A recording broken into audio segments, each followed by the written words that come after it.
Rasulullah Shallallahu Alaihi Wasallam pun menetap di Mekah selama 3 hari, hanya 3 hari. Dan pagi harinya, di hari yang keempat, orang musyrik itu menemui Ali dan berkata, sampaikan kepada rekanmu. Maksudnya itu kepada Rasulullah. Tinggalkanlah tempat kami karena waktunya sudah habis. Jadi hanya diberi waktu 3 hari untuk menyelesaikan umroh, kemudian setelahnya pergi. Maka beliau keluar dari Mekah dan menetap di sana untuk sementara waktu. Rasulullah marah tidak pada saat itu? Kok nggak boleh dong kayak gitu? Enggak. Tapi Rasulullah mengikuti saja. Mungkin ya itulah, Rasulullah seperti itu bukan karena takut. Sebenarnya bisa saja Rasulullah memarahi orang orang Mekah, tapi ya senjatanya kan sudah siap semua. Tapi tidak seperti itu. Beliau keluar dari Mekah bersama orang muslim. Putri Hamzah membuntuti di belakang mereka sambil berteriak. Iya, Putri Hamzah itu kan pamannya Nabi. Nah, anaknya anaknya Hamzah itu membuntuti Rasulullah. Katanya, paman, katanya gitu, berteriak ya. Ali mengambilnya. Ya, mengambil Putri Hamzah. Namun Ja'far dan Zaid tidak mau kalah. Mereka berebut untuk mendapatkannya. Pengen juga meluk. Mungkin ya masih kafir kali ya istrinya, apa gimana ya.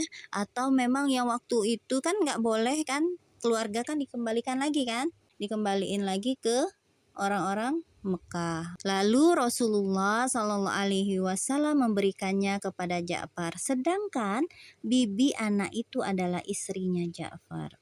Nah, saat umroh ini Rasulullah menikahi Maimunah binti Al-Haris. Jadi Rasulullah pada saat umroh qadha ini menikahi Maimunah binti Al-Haris Al-Amiriyah. Sebelum memasuki Mekah, beliau sudah mengutus Ja'far bin Abu Thalib. Abu Thalib, Mbak, anaknya Abu Thalib, berarti Ja'far, Hamzah, Abdullah itu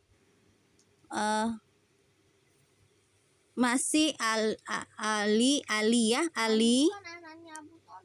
Yo, berarti sama Ali Ja'far saudara. Ali itu anaknya Abu Thalib. Irham ngomongnya bukan. Ya sudah, yuk lanjut lagi. Nah, jadi sebelum memasuki Mekah tadi, Rasulullah mengutus Ja'far bin Abu Thalib untuk menemui Maimunah. Sementara Maimunah telah menyerahkan urusan dirinya kepada Al-Abbas karena saudarinya Ummu Fadl adalah istri Al-Abbas. Saat keluar dari Mekah, beliau mewakilkan kepada Abu Rafi untuk membawa Maimunah hingga bertemu di Sarb dan menetap di sana sementara waktu. Umroh ini dinamakan umroh qadha, entah nikah banyak-banyak. Mbak tahu kan, Nabi itu nikahi wanita-wanita yang seperti apa? Ada yang yang pertama yang cuman gadis siapa? Aisyah. Yang lain apa? Janda. Suaminya sudah meninggal di medan perang, suaminya yang kafir, ada yang nggak bisa membiayai kehidupannya, maka dinikahi oleh Rasulullah untuk apa? Untuk membantu, untuk menghilangkan kesedihan mereka, kayak gitu loh. Rasulullah bukan kayak zaman sekarang pria menikah sampai 4 istri, bukan. Sejarahnya bahwa Rasulullah itu menikahi wanita-wanita ya, bukan karena nafsu tapi karena kepentingan apa? Kepentingan wanita itu sendiri. Ada juga yang diperintahkan oleh Allah seperti nikahan Aisyah. Mengingat kepentingan wanita itu. Apa? Iya. Karena Nabi itu pada prinsipnya Rasulullah tuh tahu dan yakin bahwa rezeki itu sudah Allah tentukan. Dan Allah tidak akan membiarkan Nabi dalam kesusahan. Kayak gitu loh, Mbak ya. Jadi umroh ini dikatakan umroh qadha, entah itu dimaksudkan sebagai qadha dari umroh yang gagal ketika peristiwa Hudaybiyah, atau karena dilaksanakan sesuai dengan isi perjanjian dari Hudaybiyah. Yang pasti umroh kali ini mempunyai 4 nama, yaitu Qadha, Qadiyah, Qisas, Suhl. Jadi itu ya, jadi penamaannya bukan cuma umroh qadha ya, tapi itu ya penamaannya. Sepulang dari umroh qadha, beliau mengirim beberapa satuan pasukan. Pasukan terus dikirim nih. Yang pertama adalah pasukan Ibnu Abil Auja pada Zulhijjah 7 Hijriah bersama 50 orang ke Bani Sulaim.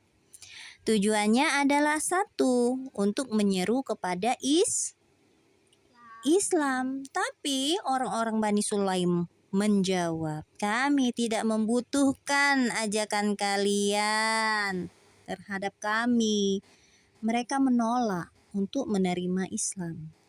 Akhirnya karena ada penolakan itu, maka terjadilah pertempuran. Abul Auja terluka dalam pertempuran ini dan ada 2 orang dari musuh yang bisa ditawan. Yang kedua adalah satuan pasukan Ghalib bin Abdullah ke Mushab, sekutu Bashir bin Sa'd di Fadak pada bulan Safar bersama 200 orang.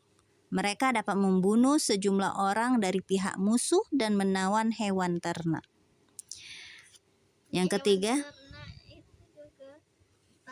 padahal dia tidak berbuat salah. ya bukan ditawan tapi untuk dijadikan apa? Tunggangan, dijadikan untuk alat untuk membantu pertanian kayak gitu ya. Banyak kegunaannya. Mungkin juga dijadikan untuk bahan makanan, bukan bahan makanan ya. Yang ketiga pasukan Zatu Atlah pada bulan Rabiul Awal. Pasalnya Bani Udha'ah menghimpun pasukan untuk menyerang kaum muslim. Nah, ini ada alasan kenapa terjadi penyerangan kepada Bani Udha'ah, ya karena mereka itu ingin menyerang kaum muslim. Maka setelah tahu ingin menyerang itu, Rasulullah mengirim Ka'ab bin Umair al-Ansori bersama 50 orang. Jadi bukan nggak ujuk-ujuk langsung nyerang, enggak ya. Setelah berhadapan dengan musuh, Ka'ab bin Umair al-Ansori tadi menyerukan mereka, ayo ikut Islam, insya Allah nanti kamu selamat, kayak gitu ya.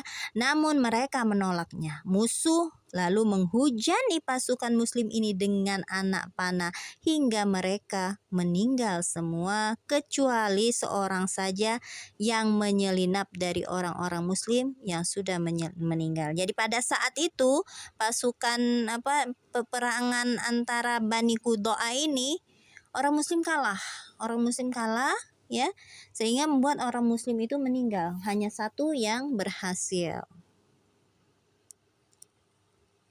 Keempat, pasukan Suja bin Wahab bersama 25 orang pada Rabiul Awal. Nah, ini juga ada alasannya. Karena apa? Karena Bani Hawazin itu sering memberikan bantuan kepada musuh. Nah, kali ini orang-orang muslim mendapatkan ternak dari musuh.